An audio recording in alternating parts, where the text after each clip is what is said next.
오늘은 11월 26일 수요일 아침입니다. 함께 나눌 말씀은 열왕기하 8장 7절부터 15절까지의 말씀이며 먼저 7절부터 8절 말씀 읽겠습니다.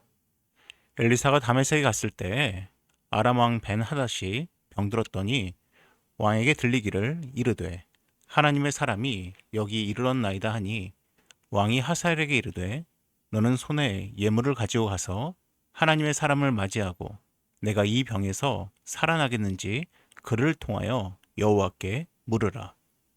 아람의 수도였던 다메섹은 지금은 시리아의 수도 다마스커스입니다. 이곳에 엘리사가 갔습니다. 과거 엘리야가 시돈 땅에 들어갔듯이 선지자들은 꼭 이스라엘에만 머물러 있지는 않았습니다. 엘리사에 대한 이야기는 이미 아람 땅에도 널리 퍼져 있었습니다. 과거 나아만 장군 이야기나 사마리아 성의 이야기를 통해서 알려진 듯합니다. 그 당시 아람의 왕이었던 벤하닷이 병에 걸렸습니다. 마침 엘리사가 다메섹에 있다는 소식을 듣고서는 자신의 신하 하사엘로 하여금 예물을 가지고 가서 엘리사에게 자신이 이 병으로부터 나을 수 있는지 물어보라고 보냅니다. 시카고 대학교 교수였던 프랭크 나이트는 1921년 위험, 불확실성과 이익이란 책에서 경제학에서 불확실성 개념을 처음 사용했습니다. 그 이후로 경제는 불확실성을 가장 싫어한다, 혹은 시장은 불확실성을 가장 싫어한다라는 말이 알려지기 시작했습니다. 그런데 이 경제를 혹은 시장을 운영하는 주체가 누구입니까? 사람입니다. 사람은 모르는 것을 싫어합니다. 불확실성을 싫어합니다. 사람은 미래를 알고 싶어 합니다. 하사엘도 마찬가지였습니다. 이 병이 나을 수 있는지 없는지를 알고 싶었습니다. 9절에서 11절입니다. 하사엘이 그를 맞이하러 갈새 다메섹의 모든 좋은 물품으로 예물을 삼아 가지고 낙타 40마리에 싣고 나아가서 그의 앞에 서서 이르되 당신의 아들 아람 왕 벤하닷이 나를 당신에게 보내 이르되 나의 이 병이 낫겠나이까 하더이다 하니 엘리사가 이르되 너는 가서 그에게 말하기를 왕이 반드시 나으리라 하라. 그러나 여호와께서 그가 반드시 죽으리라고 내게 알게 하셨느니라 하고 하나님의 사람이 그가 부끄러워하기까지 그의 얼굴을 쏘아 보다가 우니 하사엘이 낙타 40마리에 수많은 예물을 가득 준비해서 엘리사를 만났습니다. 하사엘은 자신의 왕이 이 병에서 나을 수 있는지 물어보라 했다고 엘리사에게 이야기했습니다. 그러자 엘리사는 하사엘에게 말합니다. 너는 왕에게 나을 것이다 라고 전하라 합니다. 그러면서 동시에 사실 왕은 죽으리라 라고 이야기합니다. 엘리사는 알고 있었습니다. 왕이 죽을 것임을 알고 있었습니다. 그런데 그것을 왕에게는 감추고 그의 신하에게만 알려주고 있습니다. 이 말을 마친 후 엘리사는 하사엘의 얼굴을 뚫어지게 쳐다봅니다. 하사엘이 무안할 정도로 쳐다보다가 갑자기 엘리사가 울기 시작합니다. 12절에서 15절입니다.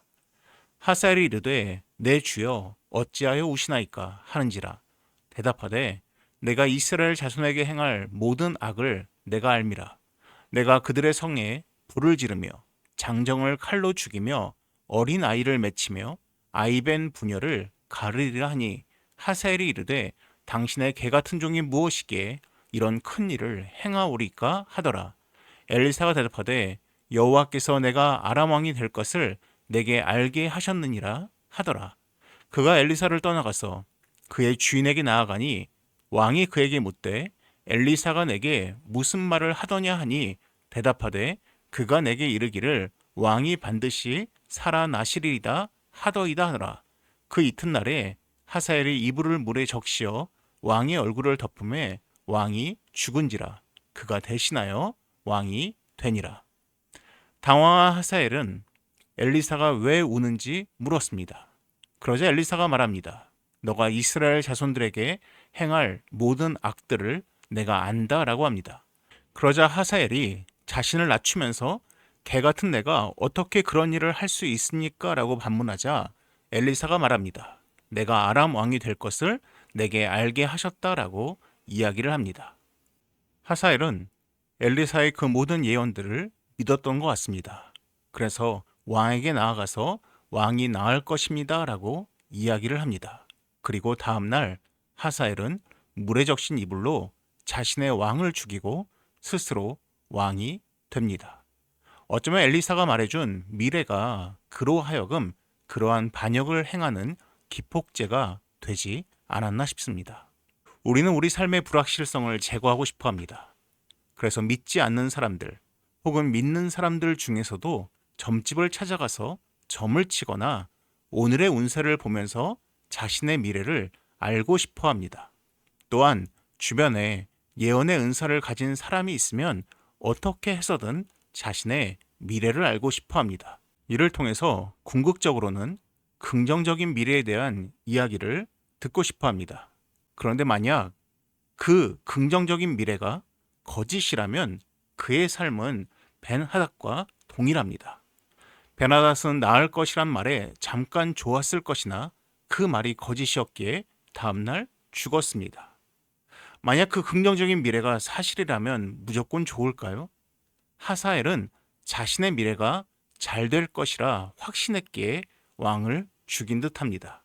살인을 통한 왕의 자리를 얻는 것입니다. 그렇다면 반대로 부정적인 미래를 미리 알면 좋을까요? 엘리사는 이스라엘의 불행한 미래와 하사엘의 폭력성을 미리 알게 되었습니다. 그런데 그것을 막을 수 있는 힘은 없었습니다. 그렇다면 그 불행한 미래가 오기까지 그의 하루하루가 얼마나 괴로웠겠습니까? 구약 성경을 보면 하나님께서 우리에게 알려주시는 미래적 예언은 대부분 두 종류입니다. 첫 번째는 회개해라. 그렇지 않으면 하나님의 징계가 임할 것이다입니다. 두 번째는 고통 가운데 있는 이들에게 나에게 소망을 두어라.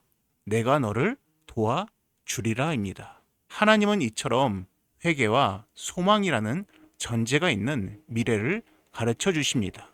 우리의 구원도 마찬가지입니다. 하나님은 우리에게 무조건적인 구원을 약속하지 않으셨습니다. 우리의 죄를 온전히 회개하고 그리스도께 소망을 두면 우리에게는 구원의 미래가 있다고 말씀하십니다. 우리는 인간인지라 항상 미래에 우리의 초점이 맞춰져 있지만은 하나님께서는 지금 현재 우리의 삶이 회개와 소망의 삶을 살고 있는지 묻고 계신 듯합니다. 미래를 아는 것 중요하지 않습니다. 왜냐하면 그 미래는 현재의 삶에 따라서 달라질 수 있기 때문입니다. 그러므로 우리에게 중요한 것은 그 유진 피터슨 책의 그 제목처럼 현실에 뿌리박은 영성이 중요한 듯합니다. 기도하겠습니다. 사랑에 많으신 하나님 아버지, 하나님, 우리가 나의 미래가 어찌 될지를 알기 이전에 먼저 내가 과연 이 현실의 삶 가운데서 하나님과 온전한 교제를 나누고 있는지, 또한 내가 얼마나 죄를 온전히 회개하며 또한 얼마나 하나님께 소망을 두며 살고 있는지를 스스로 점검해 나갈 수 있는 우리가 되게 하여 주시옵소서. 이 모든 말씀 예수님의 이름으로 기도드립니다. 아멘. 이어서 화면에 보이는 기도의 제목으로 함께 기도하시기 바랍니다.